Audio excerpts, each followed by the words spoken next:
Ladies and gentlemen, welcome back to the Ground and Pound podcast, the show where, as always, we're hitting you with them elbows of knowledge. And the pay-per-view is here, the one we've all been waiting for. UFC 322, Borshchev taking on Jack Della Maddalena, moving up for the strap. And we're here to break the whole thing down, starting off in the early prelims, heading to the main event. And as always, I'm joined by my co-host, Carlos. What's happening, Carlos? Absolutely nothing, brother. I'm pumped up for this fight card, so we're going to kick things off in the early prelim opener of Vyacheslav Borshchev taking on Matheus Camilo. A familiar name, Camilo. But Carlos, who you got in this one? We should have went over that at first, but I'm going to throw it out there. I'm going with Slavaclaus to get this done. Ooh. I think he has, obviously he's got the striking, I think, to get it done. Sometimes he's a little over aggressive in the striking, but I don't think it's going to really be that big of a difference against Camilo, because Camilo kind of he puts everything into every shot, and he doesn't throw in combination. I think Slavaclaus is slick enough to throw some combinations, get out of the way of anything that Camilo has to throw. Also, Camilo doesn't really come forward into anything. He likes to keep his feet planted, so he doesn't actually like chase out of the pocket. So like just those two things alone, I think, are going to be to Slavaclaus' advantage. But Borshchev, his ground ability, even though he trains at alpha male, sometimes are very lackluster, and Camilo's jiu-jitsu is also another threat that he can use. The only issue is will he be able to get Borshchev to the ground? I don't really think he's going to be able to do that unless he commits fully to it, and that's where he puts all his energy in. But he also likes to stay on the feet and fight. So if it stays standing, I got to go with Borshchev, and I think that that's where it's going to be. Yeah, Borshchev's definitely the more technical striker out of the two. I give the power advantage here to Camilo, but I'm actually going to go with Matheus Camilo. I'm actually surprised you went with Borshchev, if I'm honest. I like your reasoning. Borshchev, losing 3 of his last 4, was able to pull off a split decision victory over James Lontop. Not something that really impresses me. Obviously getting guillotine choked by Terrence McKinney in his previous fight. We know, as Carlos even mentioned, his ground game is a little bit suspect over there at Team Alpha Male. It's not necessarily worked out for him in the grappling in a few of his fights. He was outstruck by Tom Noland as well. Not necessarily a good look. Das choked by Chase Hooper. And to me, I do think that Camilo here demonstrated that he's obviously got good jiu-jitsu in that Gabe Green fight. Even though he was submitted in that fight, he does have a nasty triangle. He does have good jiu-jitsu if the fight does hit the mat. I do think the wrestling isn't on the side of Camilo to be able to get the fight to the ground, but it is a weapon. It is something that he can use. If the fight does hit the mat, I do think that he will be able to find the submission. When it comes to the feet, the back and forth striking, I think that Borshchev is definitely the higher paced volume striker, the more technical striker. However, I just trust Camilo's power, and I just think at some point in this fight, Camilo's going to be able to find the big shot, whether it be that nice left hook, that Muay Thai style that he's got. I think that he could crash the pocket with elbows as well, and I just don't really trust Borshchev at this point. Obviously as well, a guy who's lost 3 of his last 4 might be fighting for his job. Camilo, he's been a guy that's looked to fight recently, had a fight drop out. He seems ready. He's young, athletic. I think he's probably the stronger out of the two. Give me Matheus Camilo here. I think he's got more ways to win, and I think you're relying on an almost a perfect performance here from Vyacheslav Borshchev to get this one done. And I just don't think he's going to be able to put 3 perfect rounds together here. I think Camilo's going to catch him either in a submission or catch him with a big shot on the feet. With the holidays coming up, you're not going to pick Slavaclaus? Come on, guy. Bah humbug. And next up, we have Chepe Mariscal taking on Pat Sabatini. Carlos and I talked a little bit about this one off air, but who are you going with, Carlos? I'm going to go with Chepe just because I feel like in a clinch situation while he's trying to stuff the takedowns, I think he can land some shots inside, something short, something that can sting him, something to get Sabatini to back up. I also think whenever there is separation, he knows that shot's coming because that's what Sabatini's there to do. And even if Sabatini's ready to throw, I don't think that poses any threat for Mariscal, and I think he's probably just going to throw at the same time and not really worry about the counter coming back at him. Sabatini, though, he does have the ability to just dominate and control pretty much anyone on the ground if he can get you there. His positioning is phenomenal. He has good top pressure. His transitions are very smooth. He can get you back in bad situations, even when you think you're getting out. But all that is on the ground, and he does have the wrestling to go with it to get you down. I just think Mariscal has the wrestling to at least stop that. You know what I mean? I think he can stay on the feet, and I think he can land some short shots. My only issue is if Mariscal gets down and he's on his back, how bad is this for him getting up? Because Sabatini's going to land some elbows up while he's down there. And in a scramble while Mariscal's trying to get up, Sabatini's going to be looking to hop on that neck, grab an arm, hop into a triangle, something, anything. And that's where the danger is for me. But I'm going to go with Mariscal. I just think he's going to, as we were talking about that grit, I think he has that, and I think he can land something and probably slow down Sabatini a little. Yeah, there's no doubt that Pat Sabatini has got some very good ground game and obviously good control. He'll look for the submission. You saw in the Joe Anderson-Brito fight that, once he takes you back, he's pretty much backpacking you for the entire round. It's where the striking is where the issue lies, and obviously we saw him get chinned against Diego Lopez. But Diego Lopez has a lot of pop, especially early in round one. We haven't seen that from Chepe Mariscal. Obviously not a knockout inside the UFC so far. And the thing that kind of has me a little bit concerned for Mariscal here is, like Carlos mentioned, is that he can scramble. He is good in terms of scrambling and defensive wrestling. But what happens if he does give up his back and Pat Sabatini is able to capitalize and transition from submission to submission and ultimately get him out of there in the ground game? So I think it's going to be important for Chepe to keep this one on the feet. Chepe does train at elevation, so he's got fantastic cardio. He will be able to scramble late into this fight, in my opinion. I just worry that Chepe is going to kind of take it upon himself to get involved in the grappling here and show that he can also grapple. I think that would be a bad idea against Sabatini. I think he needs to keep this one on the feet. Because he's not known for his one hitter quitter. He's more of a volume puncher. I do think it'll be hard for him to get Sabatini out of there with one shot. Hopefully he can land that one big shot because I am going to pick him here. I do think he is the much cleaner striker. I think Pat Sabatini on the feet is night and day. Much worse than what Chepe is. And I think ultimately this fight plays out on the ground. It's Sabatini's world. If this fight plays out on the feet, I think the pressure, the volume here of Mariscal on the feet can have success. But I do have to admit that I'd like to see Mariscal ultimately keep this one on the feet. Otherwise, I do think that Sabatini will probably find a late finish on the ground. Chepe's still going to be the pick. Let's go, big dog. And next up, we have Malcolm Wellmaker taking on Cody Haddon. Carlos, who you got in this matchup? This is a very tough call, and I went with Wellmaker because I feel that Haddon wants to stand, but Haddon's also the type of fighter that if he's not winning in the stand-up, he's going to mix it up and try to get you down. I don't know how Wellmaker's takedown defense is.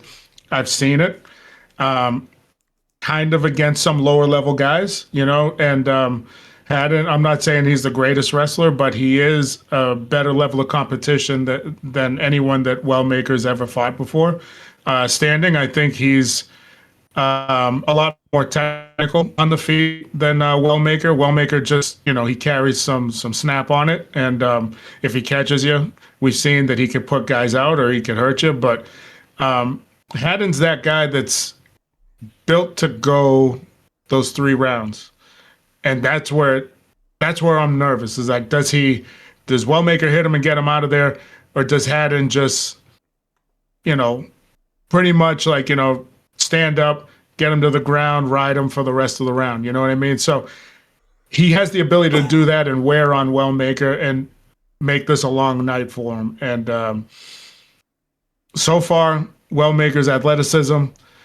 He's got the power, and it translates into a lot of his takedown defense. How much of that takedown defense is skill? How much of it is just pure ability based on athleticism, balance, power? I don't know. But I'm going to take it and say round 1 or 2, he's going to separate and he's going to have to land something big, and I think he can do that.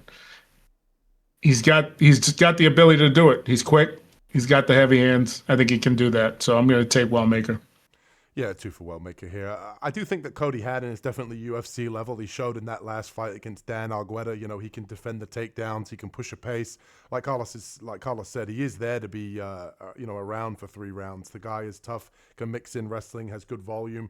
I just think here the short notice step up in competition here for a guy in Wellmaker that's on a confidence rise here, knocking everybody out. He seems like, I don't want to say the next big thing, but he's pretty hyped up at the moment. If he comes in here, I think he's just got to land that one big shot. And the reason that I like Wellmaker in this matchup, you saw in Cody Haddon's last fight, that I think his willingness to get into the pocket and ultimately mix things up is going to be his downfall here. He's got to be wary of the power of Wellmaker. He likes to be able to kind of get in, whether it be for his own takedowns or just trade in the pocket. I don't think he can do that here against a guy like Wellmaker, like Carlos said. Very athletic, still very young, coming into his own right now. And I just think it really just comes down to, can Cody Haddon get the takedowns? I don't think he's the wrestler that comes in here and kind of wrestle fucks Wellmaker, kind of drags him into deep waters, takes away his power with the wrestling. I think Wellmaker will find the chin in one of the exchanges that Cody Haddon wants to have on the feet. I think he's going to trust in his chin, and I think that chin's going to fail him. So give me Malcolm Wellmaker here to find the knockout here and keep that streak alive. And next up, we have Roman Kopylov taking on Gregory Rodrigues. Carlos, who you got in this one? I went with Gregory Rodrigues. Based on Kopylov's last fight, and I'm not going to base it like solely on that, because like Rodrigues is not the fighter that Paulo Costa is. Okay, not that Paulo Costa is great, but Paulo Costa's striking is a little bit more precise than Rodrigues. He can land where he wants to. He can force you to strike so that he can land the counter.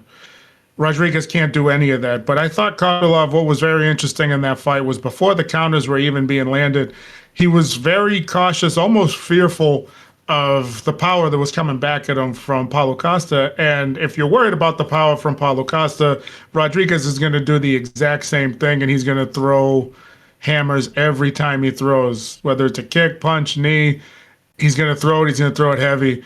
Now, like I said, like he can't force Kopylov to throw and then find the counter, because he's not that type of precision striker. But what he could do is when Kopylov is coming in, he could throw some punches and bunches and land something, because that's what he's known to do. Is if you're coming in to strike on him, he's going to strike at the same time. And it comes down to who lands first. And I think that Rodrigues he's fast. He's pretty quick, heavy-handed, and he can get it done. So I'm going to go with him. Plus, if he needs to take Kopylov down, he's got that too, and he can submit him there. And I'm not going to say that it's going to be easy, but I think he can take him down fairly easy and get the submission. So I'm going to go with Rodrigues. When you're in school and your buddies get together and you plan out for a test and you copy the one smart guy in the class, and you all have the same answers. That's pretty much what this breakdown's going to be, because Carlos pretty much just nailed that the way I was going to break this fight down. I see it the exact same way. The Paulo Costa analogy is exactly what I was going to talk about. If you're getting pressured by Paulo Costa, you're struggling with that forward pressure of Paulo Costa, you're really going to struggle with a guy like Gregory Rodrigues here. RoboCop, obviously, he can mix in the takedowns as well. I agree with that sentiment. He's got that in his back pocket. And I will also add as well, a huge middleweight. The guy could fight at 205, no problem. He looked a little bit more measured in that last fight against Jack Hermansson. He was ultimately able to still find that knockout, which he's been doing in most of his fights and most of his wins. High-level BJJ practitioner as well. If the fight does hit the mat, he's live for a submission. And I just think he can be very physically imposing, a lot more so than what Paulo Costa could. And that's the analogy Carlos used. I agree with that exact same sentiment. Kopylov, to me, he wants to bounce in and out of range in the middle of the octagon. He doesn't want to be backed up against a fence, worrying about being hit with a big shot from a bigger opponent. And that's exactly what Rodrigues is. I think he's a nightmare matchup here. I think he definitely finds the victory. And the thing with Kopylov is that we've not necessarily seen him, knock somebody out and kind of find that finish with that one-hitter quitter. It's always been sort of later in fights. I'm trying to think of the opponent, which he was able to, I think it was Chris Curtis, I want to say, late into that fight. I just don't think that he has the sting to be able to back Rodrigues up and get that respect. So I think Rodrigues can pretty much have his way here with Kopylov, which is a shame. I like both guys, but I do think that this should be one-way traffic, as I like to say. Gregory Rodrigues probably finds a finish. Well, the one thing I did want to say about that too is the difference between Costa and Rodrigues is the fact that Costa doesn't have to pressure you the way that Rodrigues does to get an opening, and that's what made Costa so dangerous to Kopylov. Now, on the other hand, Kopylov is very smooth on the feet in comparison to Rodrigues. So, the same thing goes. The one you don't see is the one that hurts you. Him just flowing into his strikes compared to Rodrigues just running in, he could always get clipped with something. You know what I mean? But it's a possibility. If I have to put my money on something, I put it on the fact that Rodrigues is probably gonna clip him. If they both get in range of each other, I think Rodrigues is gonna get the best of it. That's just how I feel. But can Kopylov finish? He does finish with kicks sometimes too. So, he can be smooth in that way. And I don't see it happening, but it's a possibility. I'm just going to throw it out there. I mean, I don't know. I don't want to say I'm changing my thing because I'm not. I'm just saying Kopylov has his ability. Rodrigues, I think, his imposing nature and the power is probably going to get it done. I'm going with a strong probably. I feel good about it. I think Kopylov's got to fight 3 perfect rounds to beat Rodrigues. It's just that one shot. I just think it's going to come at any moment in any 3 of the rounds. It's tough to avoid that power over the course of 15 minutes. Yeah.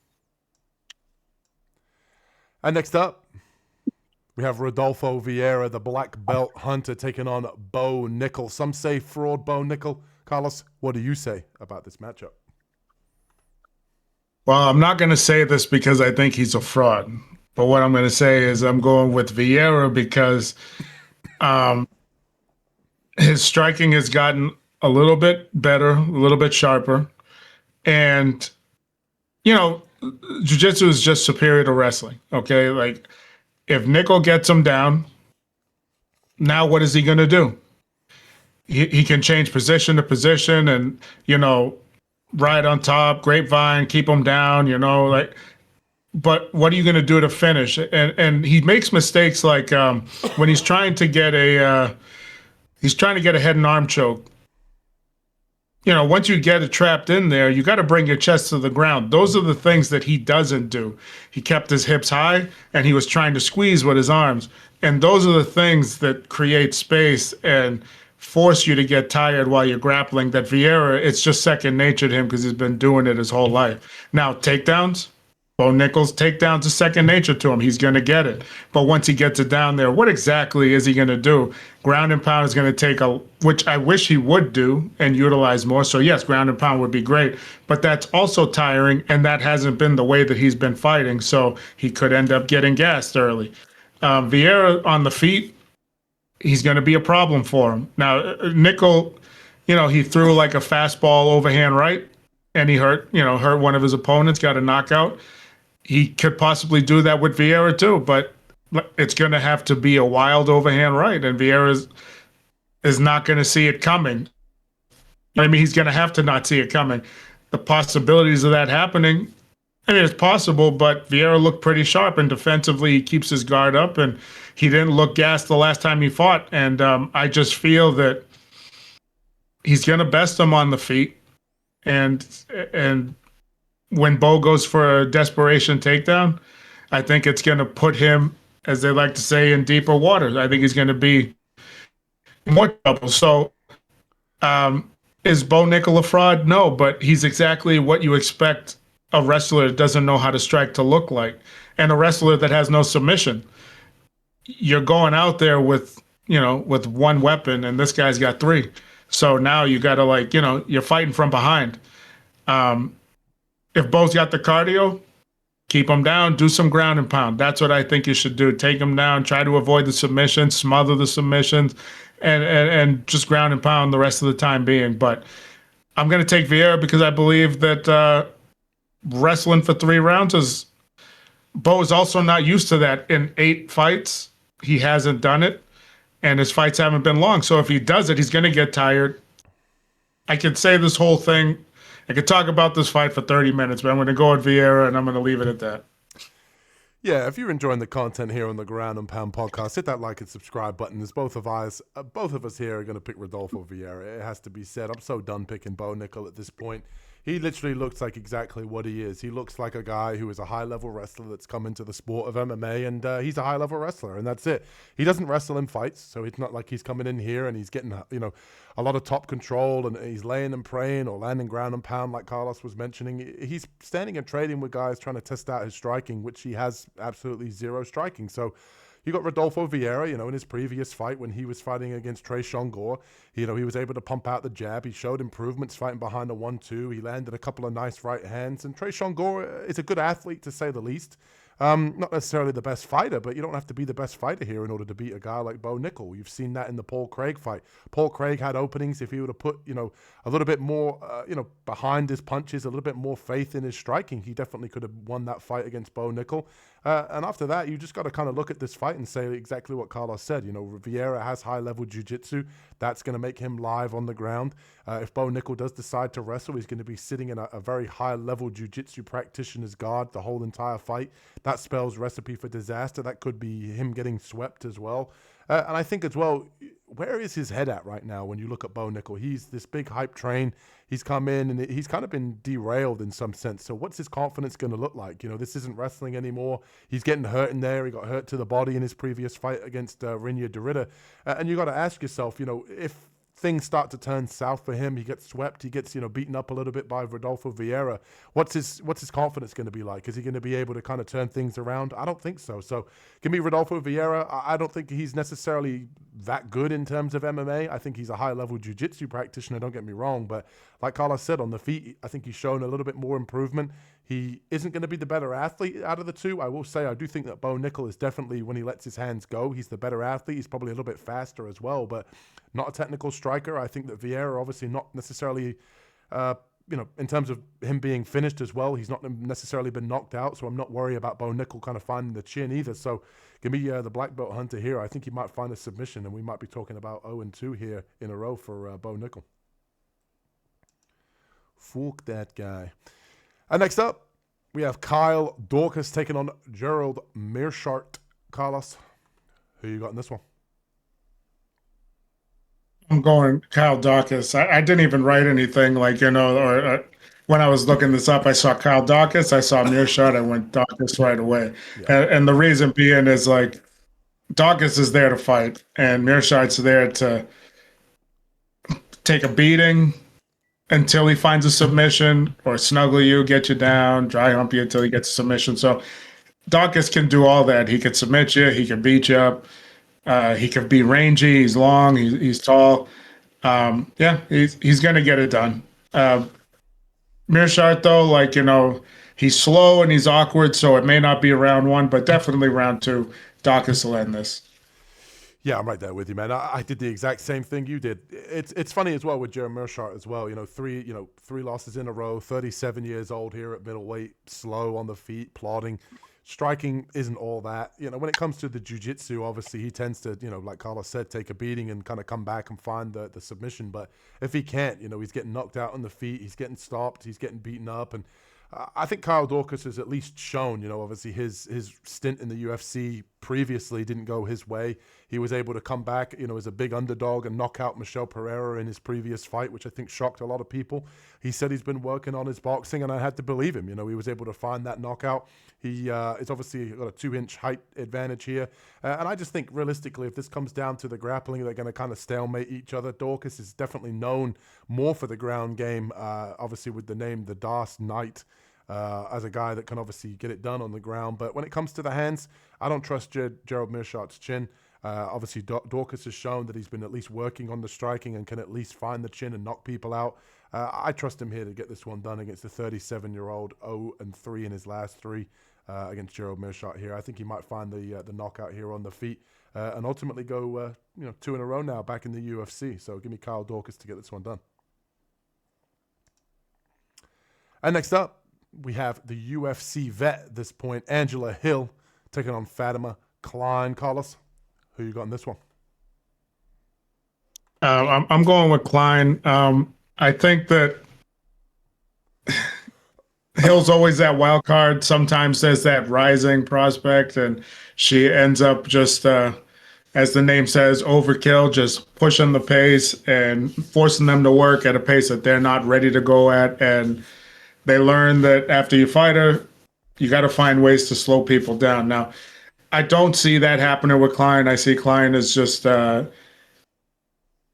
maybe this is my hype for her. I see her just a little bit too skilled to deal with that. She's got 2 finishes in her last fight. I'm not saying she's going to finish Hill, but to find those finishes, she's a little bit more skilled, a little bit more calculated. She plants her feet on those shots. And yeah, she's also skilled on the ground as well. So when Hill turns it into a melee and they end up on the ground, Hill has had a lot of success on the ground as well too. But I don't think she's going to be able to match Kline. I think Kline will be able to get back up. I think she'll be able to win the scramble, get back to her feet, or get better position. And I think she's just a little bit more complete. We'll just put it that way. She's a little bit more complete, and I got to say she has a little bit of danger when you're fighting her. So, she offers another threat that a lot of the other female fighters don't offer sometimes, and that's actually to hurt you. So I'm going to go with Fatima Kline in this one. Yeah, I'm going with Kline too. 15 years younger as well. Angie, obviously, Angela Hill, 40 years old at this point. Obviously, still getting it done. Still very competitive in a lot of her fights. She's obviously got good Muay Thai, good takedown defense. Has a high volume. Could definitely push a pace. Late into third rounds. I just think this one really just comes down to exactly what Carlos said, is that I think Fatima Kline is dangerous everywhere, and at any moment is going to be able to capitalize on something, whether that be on the feet, obviously with that head kick knockout that she had in her previous fight against Melissa Martinez. She showed an ability to stand there and strike, as she was known as a little bit more of a grappler before that fight. Obviously getting the obviously elbows from half guard against Victoria Dudakova.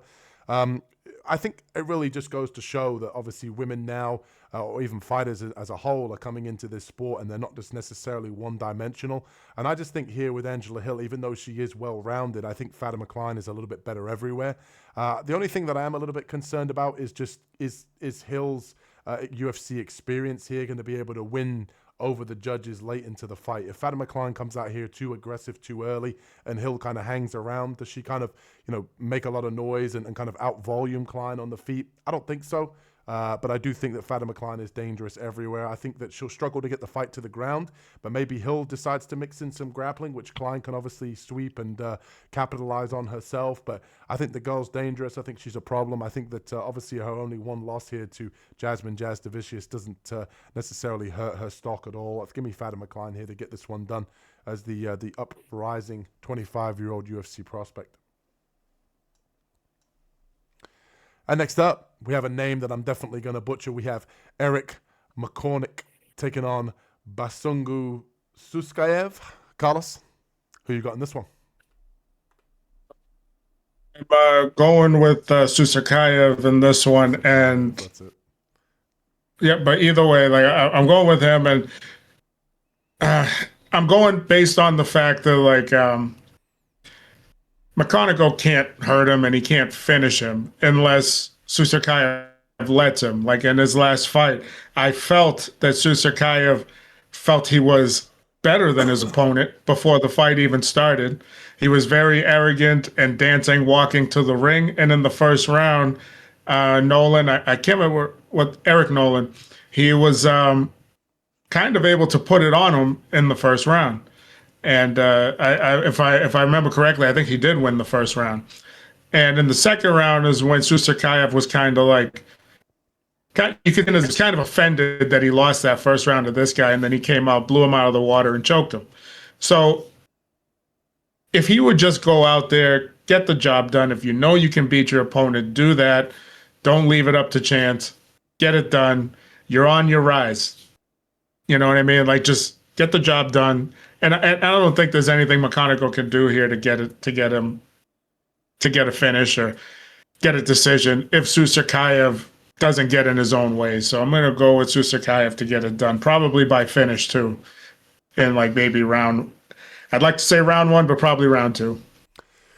Yeah, give me Susurkaev here as well. I feel like this one's a layup. This is just a showcase bout to me. I've not really been all that impressed with how are you pronouncing that name? McConico? McConico, Yeah. yeah, I think the guy's trash, to be perfectly honest. I'm going to bring back the hater in me. But obviously, he was able to get the victory over Cody Brundage. But what does that really tell me about anything to do with that? Cody Brundage is the most inconsistent non-UFC fighter that's still on the roster. I think that he's a little bit chinny as well. We saw him get knocked out by Rozaboyev, and I do think that Susurkaev striking here is good enough to be able to find the knockout. He has the wrestling to be able to fall back on, and he did have to overcome some adversity in his last fight against Eric Noland. We saw in that fight, obviously a little bit back and forth on the feet. He was getting pressured. He had moments there where it looked like the hype train was going to be a little bit derailed, but ultimately showed that he can bite down his mouthpiece. He does have grit. He can overcome some adversity, and I just don't think a whole lot's going to come from McCormick here. I think realistically, Susurkaev's going to have the advantage in the striking and in the grappling here, and he's going to go to 11-0 and ultimately get this done as one of the bigger favorites on the card. And next up, the fight that everybody came to see, we have Tracy Cortez taking on Aaran Blanchfield. Carlos, who you got in this one? What's so funny? Everyone's here to see it. It actually took me a minute to figure out who I'm going to pick in this one because I'm sure you had difficulty as well, but I'm going to go with Blanchfield in this, okay? And I had to think about it because Tracy Cortez on the feet is definitely much better than Blanchfield. I will give her that. And on the ground, she's not a slouch either. I'm just worried about can Blanchfield get this to the ground. And what I was kind of basing that off was the fact that she just came off. I mean, she fought Rose Namajunas, and she struggled in those first 2 rounds, I think, to get a takedown, possibly even 3. But then I realized, I'm like, this is a 3-round fight, and she started pushing the pace midway through round 3 to the end. And I'm like, if she just does that, the takedowns weren't pretty, but she was able to get them and able to control and land some ground and pound, and she was able to get the job done against Rose. Now, maybe she had a little bit of size, a little bit of strength, whatever advantage on Rose that was able to bully her a little bit, because Cortez is the one that always wants to, bully her opponent in the ring as well. But I just know that Blanchfield's game on the feet. It's not pretty on the feet, but she's game and she's ready to throw. And if she throws enough just to get Cortez off balance and get it to the ground, I'm okay with that. Finish everything to the ground. So I think that's how it's going to play out. She's going to push the pace, try to get it to the ground, and yeah, I'm taking Blanchfield in this. Yeah, 2 for Blanchfield here. One thing I know with Blanchfield that you're always going to get as somebody that's bet on her in the past, somebody that's seen this girl fight, is she is game. She likes to bite down on her mouthpiece. Even if she can't get fights to the ground, she will trade in the pocket. She will put up volume. She's got 5-round experience. And although Cortez does have 5-round experience, it's not necessarily in the best way, taking that fight on short notice against Rose. And I think realistically, the only thing I can say about Cortez is that she is obviously game, and she, in her previous fight against Viviane Araujo, did show good wrestling and good grappling in that fight, which I think would serve her well against Blanchfield. I think if she does end up coming out here and deciding to wrestle, it'll probably get her in trouble. But maybe the defensive wrestling that she has will help her keep this one on the feet and give her a chance. But the thing I like here for Blanchfield is that even though she might not necessarily be able to get fights to the ground, she will throw up enough volume and trade in the pocket to be able to win rounds. She's not one of these, higher level BJJ practitioners that needs to be able to get fights to the ground in order to win. She will try to mix in the takedown. If she doesn't get it, she'll throw a couple of shots upstairs, re-entry. If the fight's out at range, she'll throw a jab, throw a 1-2. I just like the fact that we can rely on Blanchfield to at least put in a shift, put in an effort in her fight. She's not necessarily sort of take down or bust like Mackenzie Dern, for example. Fuck that girl. But to me, Tracy Cortez, she's one of these women that, she is kind of a little bit bread and butter in terms of her wrestling. Her striking is very basic, but I haven't necessarily seen enough from her that she can grit down on her mouthpiece. I think Blanchfield's a little bit tougher, a little bit more game, and I think she'll put a little bit more volume out there. So it can be Aaran Blanchfield to get this one done. And next up, we have the main event, the main card, a main event. This could be a main event on an Apex card. We have Sean Brady taking on Michael Morales. Carlos, who you got in this matchup? Picked Michael Morales. It's a tough one too because He's a quick starter and never lets up on the gas once he gets going. I don't know how he's going to do with trying to take down Morales based on Morales' ability to stuff takedown, based on his wrestling background. And he's used it. He's used it to stay on his feet for his career so far. People have attempted to take him down, and he's able to beat him up standing. Now, on the feet, he's not the most technical guy, but when he throws, he gets the results. You know, he's stopping guys on the feet, and he's athletic, so he's going to throw flying knees. You know, he's got heavy leg kicks, and he does. They're a little haymaker-ish. They're looping, but he does throw some big hooks, and he'll try to get you out of there. He does throw pretty decent straight punches when he's ready to, and they're heavy. So I think when it comes to the firepower on the feet, I think Brady has got to do everything he can to get this fight down. I just don't know how good his wrestling has been because, yeah, he did that. You know, he had a great performance against Leon Edwards, but I felt at some point Leon just let him take him down. You know, like I don't know if you got that feeling before, but it looked like he gave up defending it. So I don't feel that's going to happen, and I feel that Morales, you know, having that big reach advantage is going to land something on Brady on the way in. And I think that's what's going to change the tide in this fight, and I think Morales will get it done. Yeah, Mama said knock you out. That's what Michael Morales is living by. Obviously, that Apex card where he was able to knock out Gilbert Burns, his mother, cage side. They made a big deal about how his mother is, I believe, a judo champion, and how she tells him before every fight, just go in there, son, and knock him out. That's what he's been doing up until this point. I don't think anything changes here. I think what Carlos said is spot on. I think that Brady obviously is a high-level, you know, grappler, wrestler. He's got good pressure. The guy is built like a little tank. And he comes in, he tries to take people to the ground. And I just don't see him being able to take Morales down consistently and have his way. And I know that, like Carlos even mentioned with that Leon Edwards performance, you know, Leon is known as a guy that can grapple and is also a kickboxer. But I also don't trust Leon Edwards at this point. We'll talk a little bit about him later on. But I do get that vibe as well, you know, an early or late card in terms of the UK. He had excuses in there. His head's not been in the right place ever since he lost his belt. And to me, I look at this fight and say, well, you know, Michael Morales, Ecuadorian national champion in wrestling.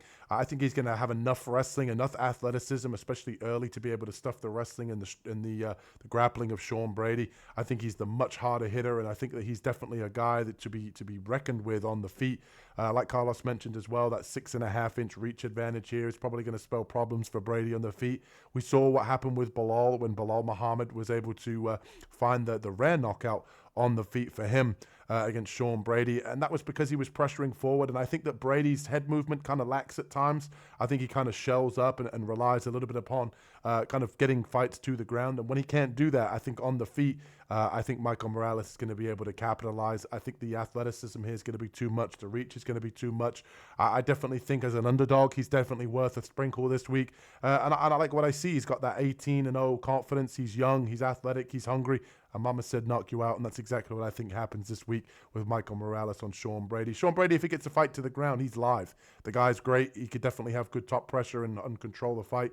I just don't see that happening for 3 straight rounds here. Give me Michael Morales to get this one done. And next up, we have Benoit Saint-Denis taking on Beneil Dariush. Carlos, who you got in this one? I took Benoit Saint-Denis in this one, and be honest with you, they're both high-level grapplers. They can both stand and strike, but they're both not very good at striking. I just think Saint-Denis probably hits a little bit harder, and I think grappling-wise, he's a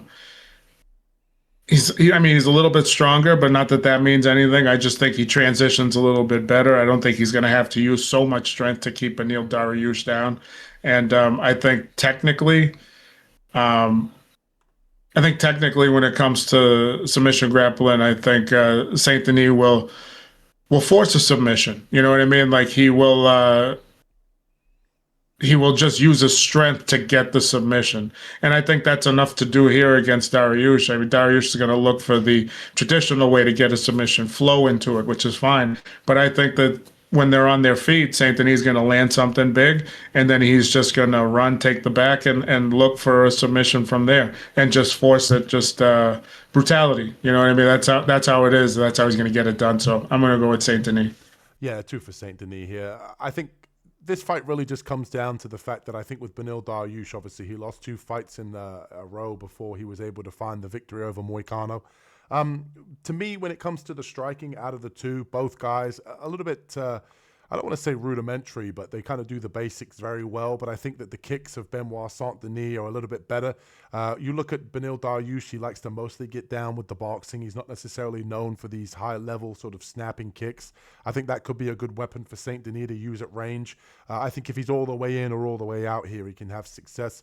With Benoit Saint-Denis, he's obviously very aggressive, heavy on the forward pressure. He likes a good scrap as well. To me, Beneil Dariush at this point as well, 36 years old, has had his chin rocked a few times as well in previous fights, and I do think that Benoit Saint-Denis can find the kill shot here. When it comes to the grappling, I agree with what Carlos said. Both guys very high level. I think Saint-Denis probably got the better wrestling out of the 2. I think he's definitely the more aggressive out of the 2. Beneil Dariush will get into a firefight, and he's happy to oblige, but I think that's definitely going to be a negative at this point in his career based on the damage that he's taken, based on the chin that he's got at this point. And I think this is a good matchup for Benoit Saint-Denis to add another victory to and another name to his pedigree here. Give me Benoit Saint-Denis here to ultimately find the knockout, whether that be TKO on the ground with ground and pound.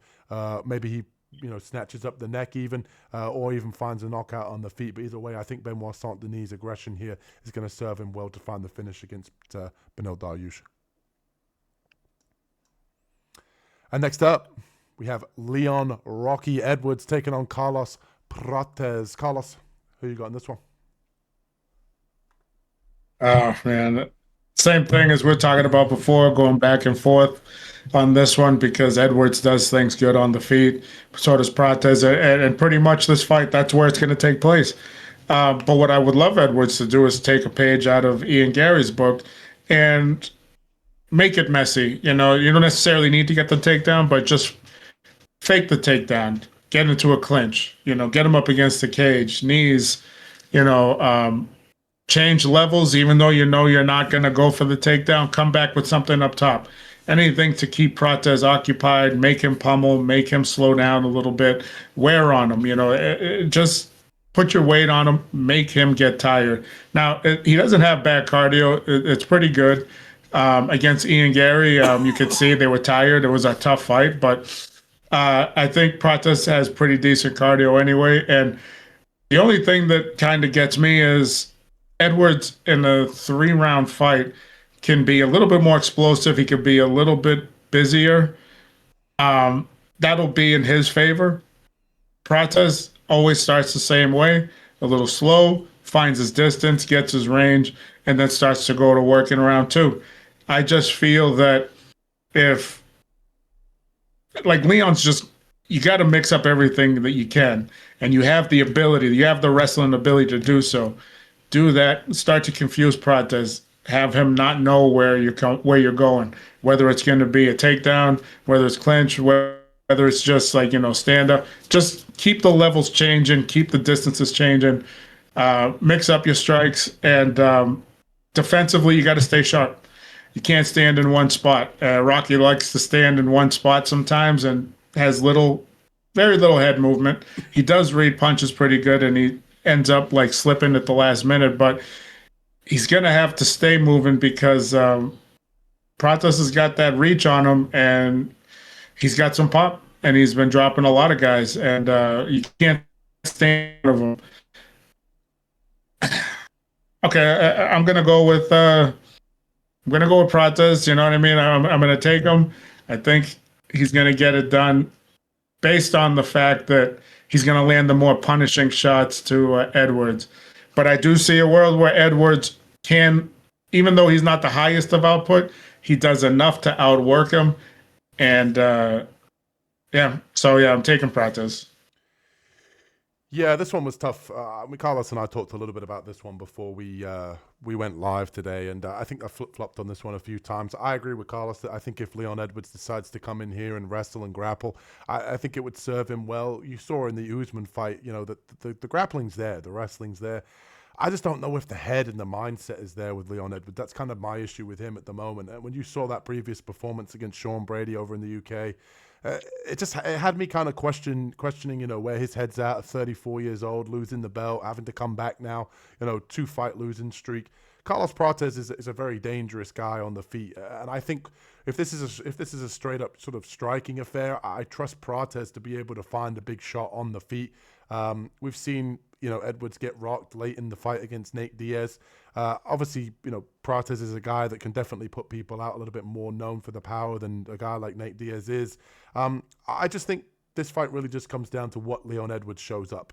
If Leon Edwards comes in here with a great game plan, wanting to get back in the win column after 2 losses, it comes in wrestling, kind of measured on the feet, the focused Leon Edwards, a guy that's not going to have to worry so much about takedowns in this fight, then I think that he's got all the skills and all the capability to win this one. 6'2" to 6'1", he's not necessarily outsized. And Prates is a guy that likes to pressure you on the feet. I think that Leon wants to stay at range and be a little bit more technical, so I want to see how he deals with the pressure and the pace of Prates as he builds late into the fight. Obviously, Edwards is used to a 5-round fight. This obviously being 3 as well. That might serve him well for a little bit more output, but I just don't trust where Leon's head's at, which is why I'm going to go with Prates. He's definitely a guy that, other than the Ian Gary fight, which wasn't necessarily himself, he's a guy that can come in and put your lights out, and he is a builder in fights when I don't necessarily trust where Edwards' head is at this point. So give me Carlos Prates to get this one done. Not confident. I do think that Leon could win this one with the wrestling and the grappling, but it's hard to know where he's at this point. And that brings us to the co-main event here for UFC 322. And if you're enjoying the content, hit that like and subscribe button as we break down this. This is a great matchup. We have Valentina, the Bullet Shevchenko, taking on Zhang Wei Li. Carlos, who you got in this one? Let me know. I'm excited. With Valentina Shevchenko in this one. I feel on the feet that Wei Li is going to get the better of the exchanges. You can see that Valentina's slowed down just a little bit when it comes to the striking department. Maybe a little bit of a half step slower. I mean, they're not different in age, if that's the correct age right there for Wei Li. I wasn't sure. But I just feel that I just feel Wei Li is more of an athlete. All right. But with that said, as soon as Valentina starts losing the exchanges on the feet, she has that wrestling to fall back to. And her wrestling nobody's been able to pretty much have an answer for it. You know what I mean? She's been bullying the women in the division for a long time. Wei Li had very good success against, what was her name? Tatiana Suarez. And I thought Suarez was going to come in and just take her down, hold her down, and keep position. But Wei Li has the ability to scramble. She has the ability to also stuff the takedowns.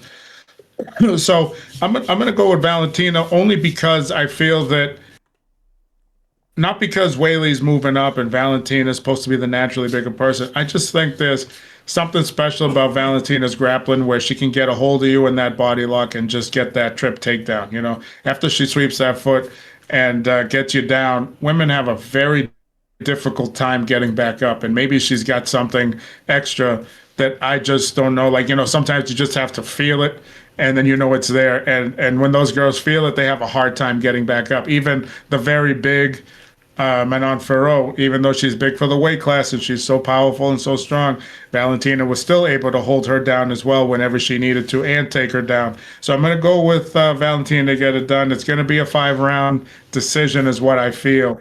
But it's going to be a lot of grappling. And you know how Valentina's matches go when it comes to grappling. There's really no ground and pound. There's no submission threats, but she's going to get the takedowns and she's going to get position. So I see that fight going that way. Give me Zhang Wei Li, man.